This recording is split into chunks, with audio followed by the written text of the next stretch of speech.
इसलिए जो जम्मू कश्मीर की सरकार लोगों को दोबारा से गुमराह करने की कोशिश करती है, मैं आपके चैनल्स के माध्यम से स्पष्ट करना चाहता हूं, कोई इसमें कोताही नहीं होगी। लेकिन एक चीज़ पे कोई कंप्रोमाइज़ नहीं होगा। हमने कहा है इस आतंकवाद को, अलगाववाद को, पत्थरबाजी को जब तक ना हम वाइप्ड आउट करेंगे तब तक हम भी सांस नहीं लेंगे। पूर्णतः यहाँ पे शांति स्थापित नहीं होगी तब तक यहाँ पे कोई कंप्रोमाइज़ नहीं होगा। मैं आपका ध्यान थोड़ा सा पीछे लेना चाहूँगा। यहाँ पे जब नेशनल कॉन्फ्रेंस की गवर्नमेंट थी, आपने देखा होगा यहाँ पे स्कूल जले, यहाँ पे हॉस्पिटल्स जले, यहाँ पे गवर्नमेंट एस्टेब्लिशमेंट की जितनी बिल्डिंग्स थी वो जले। वो कब जले? जब यहाँ पे नेशनल कॉन्फ्रेंस की गवर्नमेंट थी। नेशनल कॉन्फ्रेंस एक बहुत बड़ी बात असेंबली में भी कहती है और बाहर भी कहती है कि उनके 10,000 वर्कर्स मारे गए, बोलते हैं ना। तो कब मारे गए नेशनल कॉन्फ्रेंस के वर्कर्स? तब मारे गए जब फारूक अब्दुल्ला साहब और उमर अब्दुल्ला साहब के पास होम डिपार्टमेंट था। जब से भारत सरकार ने यहाँ की कानून व्यवस्था अपने हाथ में ली, एक भी नेशनल कॉन्फ्रेंस का वर्कर यहाँ मारा नहीं गया। तो ये क्या जाहिर करता है? तब क्यों मारे जाते थे? क्या आपकी कोताही थी या आपकी कोई मिलीभगत थी उन मारने वालों के साथ? क्यों मारे जाते थे आपके वर्कर? क्यों मारे जाते थे? या तो आप खुली छूट देते थे, मिलीभगत थी। आज क्यों नहीं? आज आपके वर्कर सुरक्षित क्यों हैं? क्यों? क्योंकि अमित शाह जी के हाथ में आपके वर्कर की सुरक्षा का जिम्मा है। इसलिए जो 10,000 काउंट आप कर रहे हो हमारे वर्कर मारे गए, वो तब मारे गए जब आप ही जिम्मेदार थे। आज अमित शाह साहब के हाथ में यहाँ की सुरक्षा की जिम्मेदारी है, इसलिए आपके वर्कर सुरक्षित है। एक बात और मैं स्पष्ट करना चाहता हूं, बड़ी बदकिस्मती है। नेशनल कॉन्फ्रेंस स्टेटहुड की बात करती है। स्टेटहुड हमारा नैरेटिव है, स्टेटहुड हमारा वादा है, भारतीय जनता पार्टी का वादा है। आप कहां यहां आ गए? आप ढूंढो भाई, आपने सिलेंडर देने हैं, बिजली देनी है, राशन देना है, एम्प्लॉयमेंट देनी है। आपने तो कहा है 5 लाख एम्प्लॉयमेंट देंगे, 5 लाख रोजगार देंगे।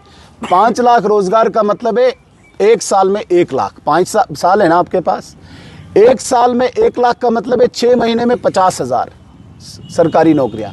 मुझे बताइए 6 महीने हो गए, 50,000 कहाँ है नौकरियां?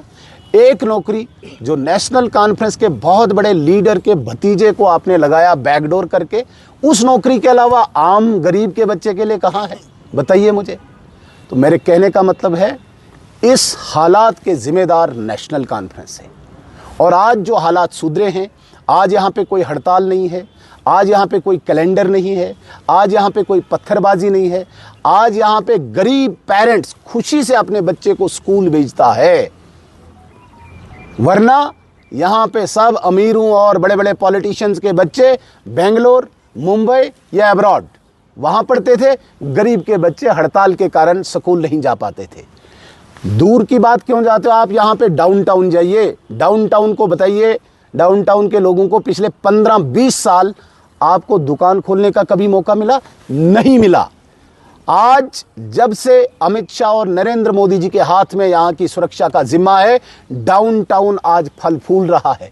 आज वहाँ पे स्कूल खुल रहे हैं, आज वहाँ पे बिजनेस एस्टेब्लिशमेंट फ्लोरिश हो रहा है। ये क्यों? क्योंकि अमित शाह जी के हाथों में यहाँ की सुरक्षा का जिम्मा है। जब आपके पास होम डिपार्टमेंट था तब डाउनटाउन क्लोज होता था, तब यहाँ पे पत्थरबाजी होती थी, तब कोई स्कूल नहीं खुलता था, तब कोई दुकान नहीं खुलता था। यासीन मलिक बाहर था, मैसूमा बंद रहता था। आप जरा रिकॉर्ड निकालिए, जब तक यासीन मलिक बाहर था मैसूमा में एक भी दुकान नहीं खुली, हड़ताल।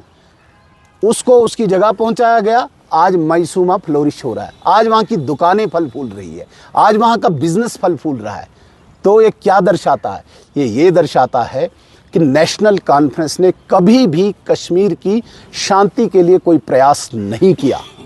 और आज भी हम स्पष्ट करना चाहते हैं, बड़ी बदकिस्मती की बात है कि जिन एमएलएज को बिजली, पानी, सड़क, स्कूल, अस्पताल के लिए आपने यहाँ से असेंबली में भेजा, वहाँ पे वो नेशनल कॉन्फ्रेंस के एमएलए नारे तकबीर अल्लाहू अकबर का नारा देते। इसलिए भेजा था तुमको? ये जामे मस्जिद है कोई?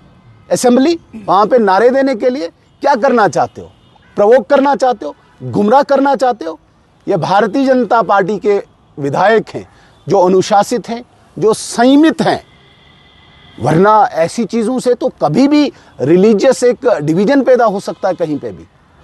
ये पहली बार जम्मू कश्मीर के असेंबली के इतिहास में पहली बार हुआ जब नेशनल कॉन्फ्रेंस जो नारे जामा मस्जिद में लगने चाहिए वो नारे असेंबली में दे रहे हैं। वो कॉन्स्टिट्यूशन का मंदिर है, वो कोई रिलीजियस बुक वहाँ नहीं चलानी है, वहाँ पे संविधान चलेगा।